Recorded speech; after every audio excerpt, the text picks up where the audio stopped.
Hello అందరికీ నమస్కారం. Welcome to our channel.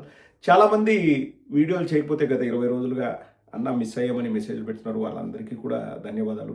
I missed you too. వీడియోల్లోకెల్లా అందరూ ఇంకా ఎక్కువగా మిస్ అయ్యేది Sunday is a fun day అనేది నాకు కూడా అందరూ మెసేజ్లు పెడితే తెలుస్తుంది. కోర్స్ మనం ఏదైనా కానీ ఫన్ జనరేట్ చేయాలా అన్న ఉద్దేశంతో మనం చేయమండి. మనకు సహాయ సహకారాలు అందించే కొంతమంది బొగడాగాళ్ళు ఉన్నారు. వాళ్ళ వల్ల ఏదో నెట్టుకుంటూ వస్తున్నాం. అందులోనూ ఇంకా అగ్రగణ్యుడు, దిగ్గజుడు, మనకు కావాల్సినంత స్టఫ్ ఇచ్చే వ్యక్తిలో ఒక వ్యక్తి అయితే ఉంటాడు. అతని పేరు నేను చెప్పాల్సిన అవసరం లేదు. పరిచయం అక్కర్లేని గొప్ప వ్యక్తి అతను. ఇంతకుముందు ఎల్ముండల సాంబా అని పిలిచేవాడిని. సరే, కాలక్రమేణా మనం కూడా పరిణితి చెందుతాం. సాంబా గారు అనే పిలుద్దాము. మీకు కావాలంటే నేను సాంబా గారు అన్న ప్రతిసారి మైండ్లో ఎల్ముండలని మీరు అనుకుంటారేమో, నాకు ఎటువంటి అభ్యంతరం లేదు. కానీ సాంబా గారు అనే పిలుద్దాము. సాంబా గారు లోకల్ లెవెల్ న్యూస్ ఎందుకు మానేశారో నాకు తెలియదు, కానీ ఉన్నట్టుండి అంతర్జాతీయ సమస్యలపైన గలమెత్తారు. ఎత్తుతే ఎత్తచ్చు, కానీ ఆ ఎత్తడం కూడా ఒక బొగడాగాడ్లా, ఒక పనికిమాలినోట్లా, ఒక పని బాట లేని పూరంబోకులాగా అలా మాట్లాడితే పరువు పోతుందన్న జ్ఞానం కూడా లేకోకుండా ఈసారి డైరెక్ట్గా డొనాల్డ్ ట్రంప్కి ధమ్కి ఇవ్వడానికి బయలుదేరాడు. ఇక్కడ ఒక గమ్మత్తైన విషయం ఉందండి. ధమ్కి ఇస్తూనే సాంబా గారు భయపడ్డారా అంటే అవుననే సమాధానమే వస్తుంది వాళ్ళ యూట్యూబ్ ఛానల్ వెతుకుతే. అదేంటన్నది కొసమెరుపు చివరి వరకు చూడండి. సో సాంబా గారిని పిలుద్దాం. ఏవో అంతర్జాతీయ సమస్యల గురించి మాట్లాడతాడంట. ఒకసారి పిలుద్దాం ప్లీజ్. సాంబా గారు రండి, మా వాళ్ళకి ఫన్ కావాలి. They are missing you. Good evening, welcome to TV top story. తగలడు. మనకి ఈ మధ్య ప్రపంచ దేశాల్లో మొన్న వెనిజులా అధ్యక్షుడికి జరిగిన తీరు చూసినట్టయితే ఆ తర్వాత ఏం జరగబోతోంది? ఒక దేశ అధ్యక్షుడిని అందున వారు నివసిస్తున్న భవనం నుంచే వారి భార్యతో సహా ట్రంప్ గారు ఎలా తీసుకెళ్లగలిగారు అంటే వారికి వైమానిక దళం ఉండవచ్చు, లేదా ధైర్యం ఉండవచ్చు, లేదా సైనిక పాఠం ఉండవచ్చు. అది కాదు ఇక్కడ సబ్జెక్ట్. మరి అది సబ్జెక్ట్ కానప్పుడు నువ్వు ఎందుకురా మాట్లాడుతున్నావు? అయినా ఏం దేశంరా? వెనిజులానా? ఏదో పక్కింట్లో మంజులాని పిలిచినట్టు పిలుస్తున్నావు కదా వెనిజులా మంజులా అలా ఇలా కాదు. వెనుజువేలా చెప్పురా సాంబిగా. వెనుజువేలా.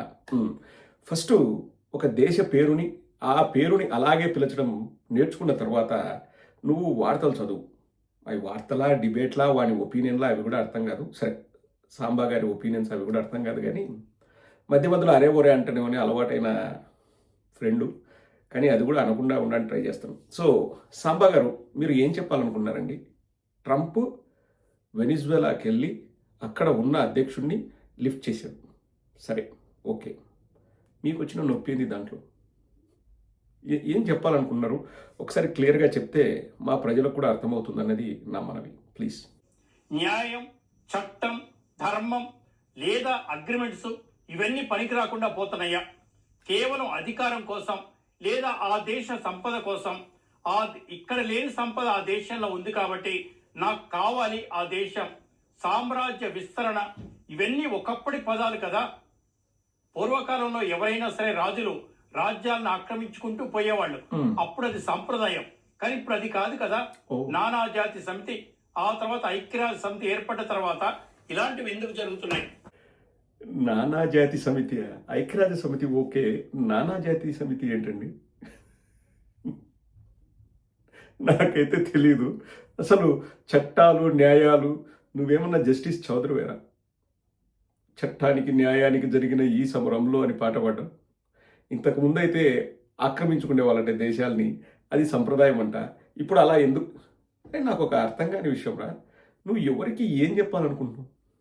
సాంబా గారు, మిమ్మల్ని అడుగుతున్నాను. ట్రంప్ గురించి తెలుగు ప్రజలకు చెప్పాలనుకుంటున్నారా? ట్రంప్ గురించి ట్రంప్కే చెప్పాలనుకుంటున్నారా? పోనీ ట్రంప్ గురించి తెలుగు ప్రజలకు చెప్పాలనుకుంటే నువ్వు ఎవరిరా చెప్పడానికి? నీకేం సంబంధం? నువ్వు ఆర్చేవాడివా, తీర్చేవాడివా? పోనీ ట్రంప్కే చెప్తున్నావు అనుకో.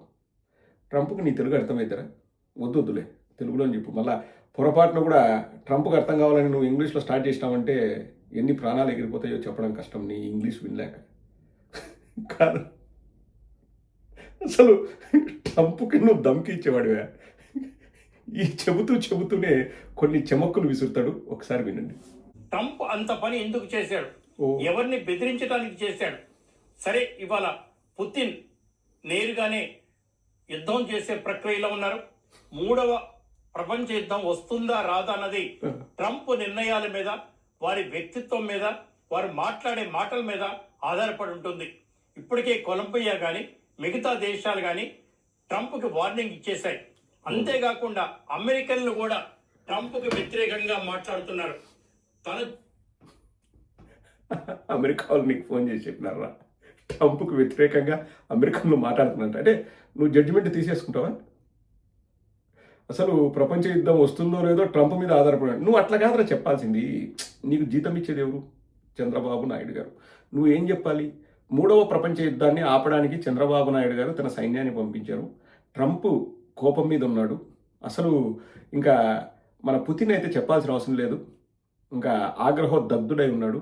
చంద్రబాబు నాయుడు గారు లేకపోతే నిన్ననే ప్రపంచ యుద్ధం మొదలయ్యేది.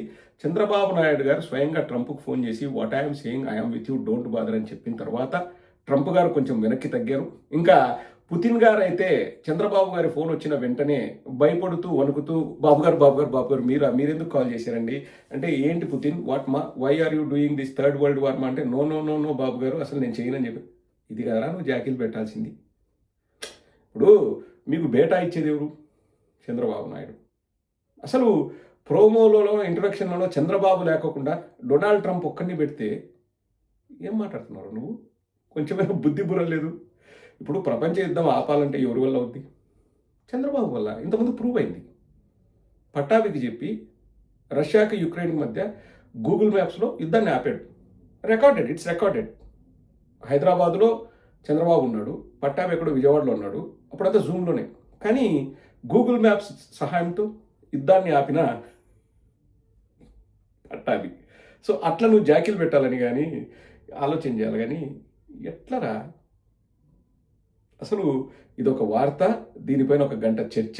ఆ చర్చకు ఎల్ముండల సాంబా గారు వారు వక్త అంటారా, యాంకర్ అంటారా ఏదో, ఈ మాటలు చెబుతూనే పుసుక్కున రెండు విషయాల దగ్గర నోరు జారాడు. అవేంటన్నది 1 by 1 చెప్తూ వస్తాడు. ఒకసారి వినండి, మస్తు కామెడీ ఉంటుంది. ఇంకా మన భారతదేశానికి వచ్చినట్టయితే 1971లోనే అమెరికా వార్నింగ్ ఇచ్చినా సరే వ్యతిరేకంగా చంద్రబాబు నాయుడు, ఆనాటి ప్రధానమంత్రి గౌరవనీయ ఇందిరాగాంధీ గారు, నువ్వేం చేసుకుంటావో చేసుకో, నీ అమెరికా ఏం చేసుకుంటుందో చేసుకో, భయపడే ప్రసక్తే లేదు, పాకిస్తాన్ మీద యుద్ధం ఆపే ప్రసక్తి లేదని అప్పుడు ఇందిరాగాంధీ గారు తీసుకున్న గొప్ప నిర్ణయం ప్రపంచం మొత్తం కూడా ఆశ్చర్యపోయేలాగా చేయలేదా? ఎక్కడో బేటా అందలేదని నాకు అనిపిస్తుందండి. మీరేమంటారు?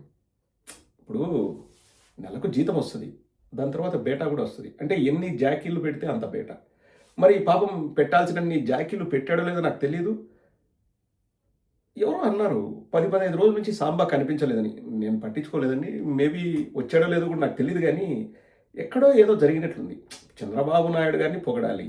ఇప్పుడు ట్రంప్ అయినా, లేకపోతే కంప్ అయినా, లేకపోతే ఏదైనా కానీ అందులో చంద్రబాబు నాయుడిని ఇన్వాల్వ్ చేయాలి. దాన్ని కంపు చేయాలి. ఇంతకుముందు మురళీమోహన్ గారు చెప్పారు, మీకు గుర్తుందో లేదో. చంద్రబాబు నాయుడే స్వయంగా నేను బిల్ గేట్స్తో 45 నిమిషాలు మాట్లాడానంటే ఏదో మీటింగ్లో మురళీమోహన్ గారు నేను బాబు గారు చెప్తే విన్నానండి, 3 గంటలు మాట్లాడాడంట ట్రంప్తో, బిల్ గేట్స్తో అన్నాడు. చంద్రబాబే మాట్లాడినోడే స్వయంగా నేను 45 నిమిషాలు మాట్లాడానని ఆయనే చెప్పాడు. కానీ మురళీమోహన్ బయటకు వచ్చి 3 గంటలు మాట్లాడాడంట బిల్ గేట్స్తో. ఆ విధంగా జాకీలు పెట్టాలా. కానీ ట్రంప్ గురించి మాట్లాడుతున్నాడు, ఇందిరాగాంధీ గారి గురించి మాట్లాడుతున్నాడు, బాబు గారి గురించి అసలు మాట్లాడట్లేదు. చూద్దాం మా బ్రిటన్ వాళ్ళ గురించి ఏమన్నా మాట్లాడతాడేమో. వీడికి బ్రిటన్ ఏదో యుఎస్ ఏదో కూడా తెలియదు.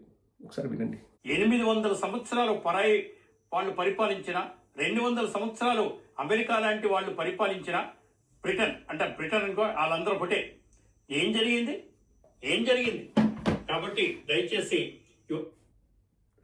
మన దేశాన్ని 200 ఏళ్ళు అమెరికా వాళ్ళు పరిపాలించారట. తర్వాత తనే బ్రిటన్ అన్నాడు. బ్రిటన్ అమెరికా వాళ్ళు ఇద్దరు ఒకటే అంట. ఒరే ఏ విధంగా బ్రిటన్ వాళ్ళు అమెరికా వాళ్ళు ఒక్కట్రా? 200 సంవత్సరాలు అమెరికా వాళ్ళు మన దేశాన్ని పరిపాలించారంటండి ఎల్ముండల సాంబ ప్రకారం. ఇదంతా ఒక ఎత్తు. అసలు ఎల్ముండల సాంబ గారికి ఏమైందో ఏమో కానీ నేను చాలా తమ్నేల్స్ వెతికాను. ఒక పర్టికులర్ తమ్నేల్ గురించి అతను మాట్లాడాడు. ఆ మాట్లాడిన తమ్నేల్ కూడా ఇప్పుడు తీసేసారు. అంటే దీనికి తమ్నేల్ ఏం పెట్టుకున్నాడంటే that's most interesting. What is this Trump Sambasivarao reaction? ట్రంప్కు సాంబశివరావు రియాక్షన్ అంట. సరే నవ్వకండి. ట్రంప్ చర్యల వెనుక ఒక పెద్ద పథకం ఉంది, ఏవేవో రాసుకున్నాడు. ఇండియా గ్లోబల్ సౌత్ కే లీడర్, ట్రంప్ మన పైకి రాలేడు, ఇట్లా ఏందో రాసుకున్నాడు. కానీ ఒక థంబ్నెయిల్ తనే చెప్పి ఆ వీడియోని కూడా కట్ చేసి అది మనకు వేరే వాళ్ళు అప్లోడ్ చేస్తే అది అలాగే సేఫ్గా ఉంది. ఆ విషయాన్ని కొసమెరుపుగా చూడండి. ఎందుకు బెదిరిస్తా ఉన్నాడు? అసలు భారతదేశం అంటే ఏం తెలుసు ఆయనకి? మేము అందుకే పెట్టాం మా వాళ్ళంతా కలిసి. డబ్బా రేకుల ట్రంప్ రాయుడు ఏం చేస్తాడు, ఏం తెలుసు అని చేస్తాడు. ఎవరు ట్రంప్ చెప్పడానికి? ట్రంప్ ఎవరు చెప్పడానికి? డబ్బా రేకుల ట్రంప్ రాయడని పెట్టాడట. నేను వెతికితే ఎక్కడ కూడా ఆ థంబ్నెయిల్ కనిపించలేదు. మరి ట్రంప్ నిజంగా చూస్తాడు అని చెప్పేసి భయపడి తీసేశాడో, లేకపోతే చంద్రబాబు నాయుడు అరే నేను బేటాయిస్తుంటే నాకు జాకీ పెట్టుకోకుండా ట్రంప్ గురించి ఎందుకు మాట్లాడుతున్నావు అని తిట్టాడో మనకు తెలియదు. కానీ ఆ థంబ్నెయిల్ అయితే తీసేశాడు. నేను వెతికాను, ఎక్కడ నాకు కనిపించలేదు. మీకు కనిపిస్తే కింద కామెంట్ సెక్షన్లో పెట్టండి. I will see you in my next video.